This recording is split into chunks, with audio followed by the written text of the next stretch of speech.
Yeah. I'm walking niggas down with that 4 pound when they go down. That Pakistan chop and knock his forehead to the low ground. Deadly when I'm birth, blood spreading through the turf. But it's a lot of niggas dead, was out here fucking up that work. Fucking over niggas' money, playing crazy like he can't be touched. Mobile gas station, drop the window when I fluke him up. Bossing up, man, I'm blasting off that blow money. Fucking record deal, I'm already copping food by the hundreds.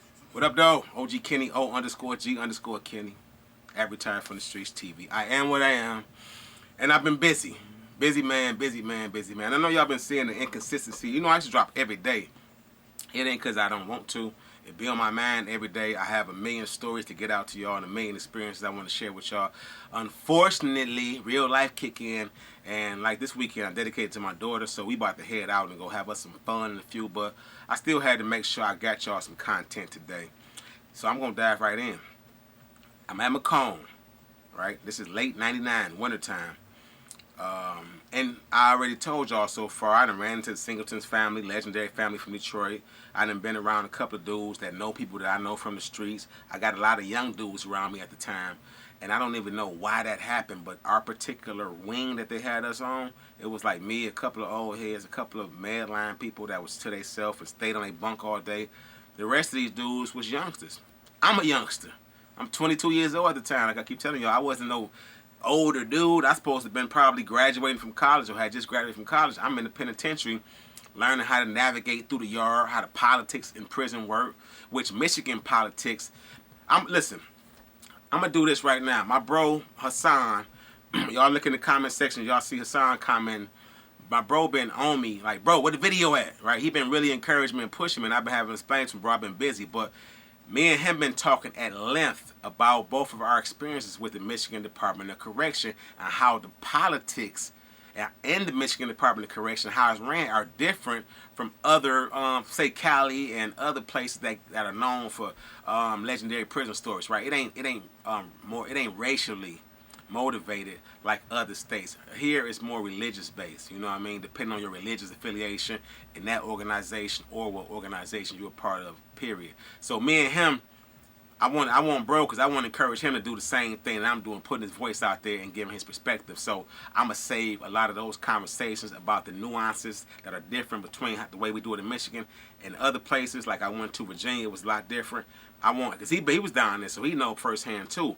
And he also was the individual who let me know my bro was still alive and well. So that was a blessing, man.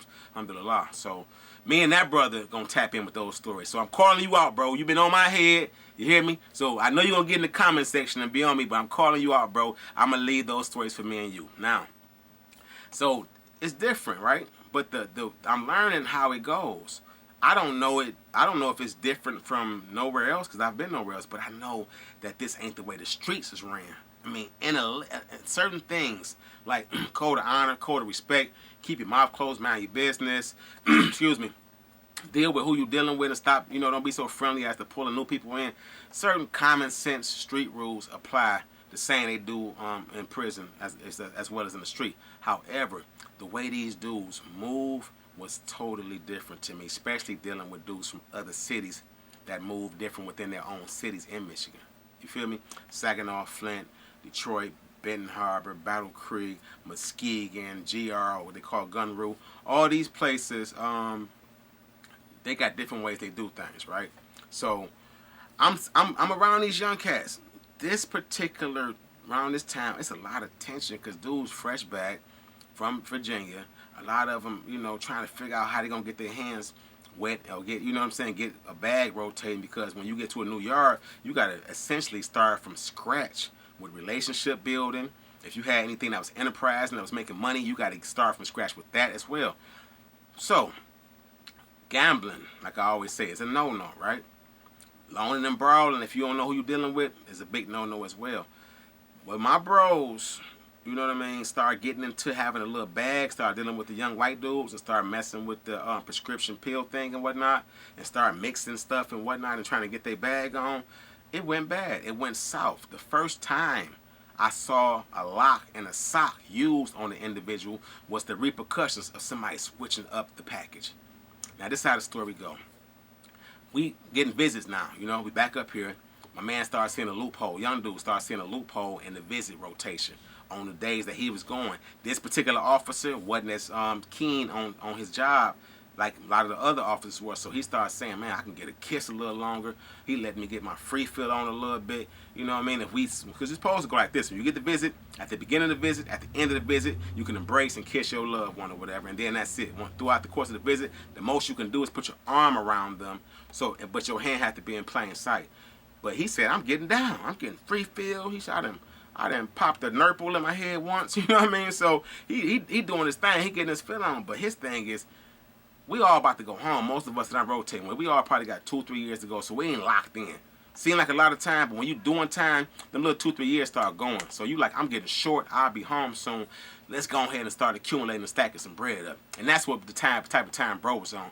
He like, man, I don't care nothing about that freak stuff, man. It's cool, but look, bro, I got an opportunity to whoop-de-whoop and get something in here, and we can start doing our thing. I'm like, all right, let me know. I ain't gonna touch nothing, but I can plug you in the right direction with people so that you can. You know, because I had my fill of that at one point, like I told y'all, with the harsher chemical uses and whatnot, them drugs and whatnot. I had my experience with touching on that and putting my hands in that, and it turned out bad. With a lot of them OGs that I looked up to relapsing and turning bad on the yard, right, nodding off in religious service and whatnot.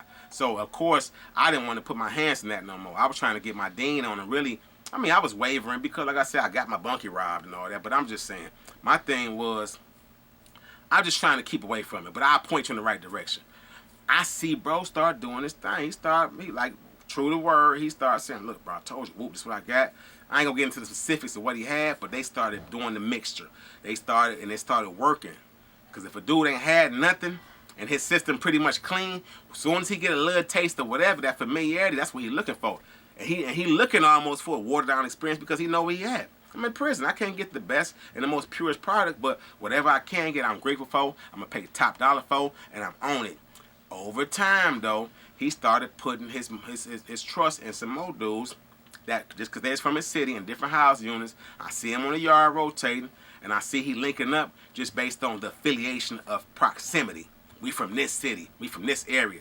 And I'm telling him, like, bro, do some due diligence, bro. Like, cause me and the Atlantics, the way we roll, we do background checks. We want to see that PSI, and we want to know where you came from, what joints you was rotating at, what hood you from, right? That's what we on. If we don't got no background check on you, we not just embracing you, especially putting you in our business. This dude wasn't listening. Oh, man, I know his people, whoop-de-whoop, right? So guess what started happening? It wasn't no pure in the pack no more. It started getting diluted because too many hands in it. They on the yard. They arguing one day. I hear his homeboy saying, well, dog, if you feel like that, get paid. Now, get paid is one of them for sure ways to get your head cracked if you're dealing with a certified shooter or a certified hitter. If you a dude that's a hitter or a shooter and somebody tell you to get paid, they almost certain that, you know, they prepared for it. They know what come with it, unless they slow or stupid. And dude wasn't like that. The way I seen it was like, man, all right, well, then get paid then, bro. Get paid.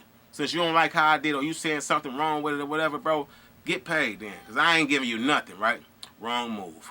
Like I say, the first time I seen a dude exercise his right on the yard to use a lock and a sock. That's when you take, you know, it's kind of common sense, but you put a lock inside of a sock. You can do it like that, or you can tie right around and not right close to the lock so you got, you know what I mean?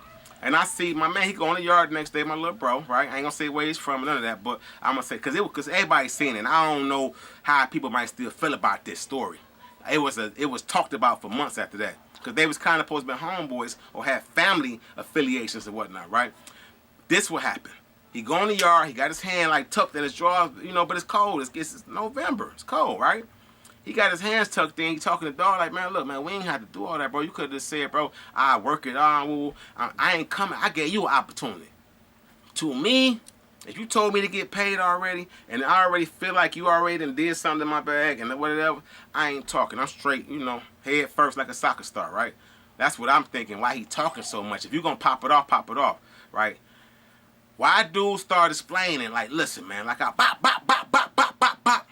Just start giving it to him like, oh my God. And listen, it sound like something like quick, so you like, whoa. Wait for it, crimson red. I'm like, oh my God. So I'm telling dude, hey, woo, woo, woo, woo. You know what I mean? Because only inmates seeing it so far. Ain't no COs seeing this.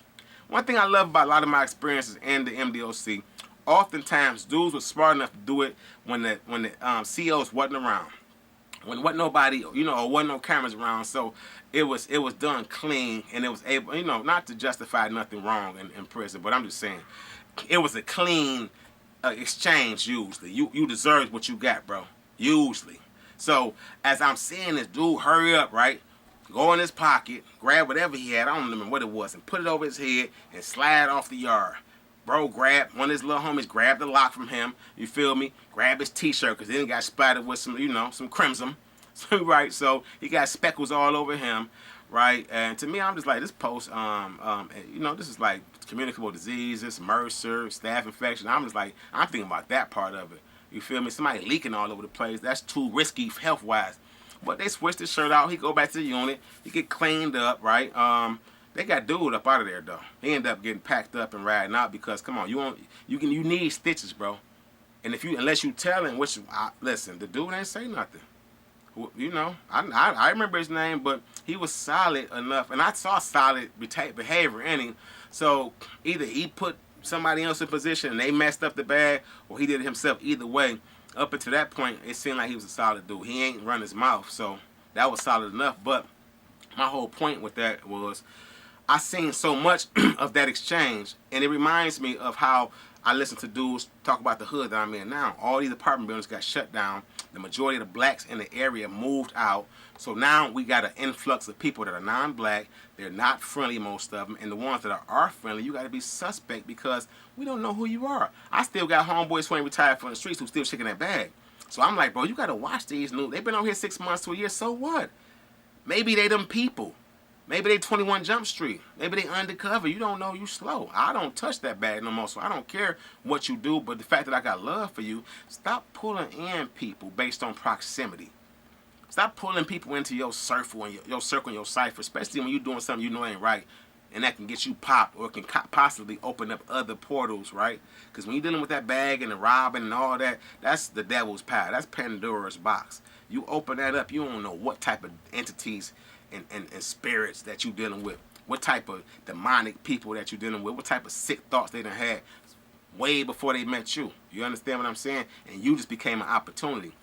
This situation with little bro now, dude on the head crack could have been prevented, and little bro could have prevented a loss and a potential assault on an inmate charge. You understand what I'm saying? You not gonna do it upside the head with a lock. Come on, you can get time for that. And extra time. I'm talking about going back to court, having to go through the process all over again while you're incarcerated on a writ in the county. This was too much, right? I wanted to give y'all that story because I know I've been like, I needed to give y'all something. I'm like, dang, this was really like a wild story. And I've been just like really showing y'all my life and showing y'all how I've been moving with the nonprofits, with the property investing so that y'all know I ain't out here lollygagging. I'm out here moving, I'm grooving, I'm collecting free pallets, I'm picking up scrap off the corner. I'm working, bro. I'm grinding. I'm back at the laundromat late. You know what I'm saying? Getting that money. Listen, yo, bro, grinding. I'm still selling laptops. I'm still selling merch as I can find it for decent price and flipping it. So I love y'all for staying in tune with me. OG Kenny, O_G_Kenny.